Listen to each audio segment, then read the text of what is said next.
Magkasunod na grass fire na itala sa mga bayan ng Calasiao at Mangaldan sa Pangasinan kagabi. Nakatutok Jasmine Gabriel Galban. Sumiklab ang sunog sa bahagi ng kakawayanan na ito sa Calasiao, Pangasinan mag-aalas 7 kagabi. Mabilis na kumalat ang apoy dahil sa mga nagkalat na tuyong dahon sa lugar. May sunog saan? Dito sa kawayan natin. Saan umampisa? Doon daw. Sabi, doon sa dulo.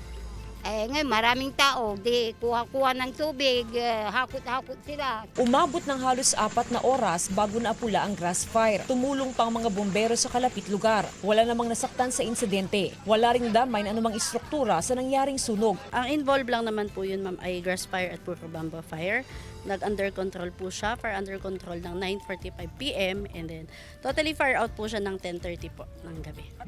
Mag-aalas 7 naman kagabi nang magkaroon din ng grass fire sa barangay David, Mangaldan, Pangasinan. Naging pahirapan ang pagpula sa sunog dahil walang madaanan ng mga bumbero. Sa pakikipagtulungan ng mga residente, tuluyan din naapula ang sunog matapos ang 2 oras. Umpisa siguro, maliit pa. Kumalat yung lumaki na lumaki.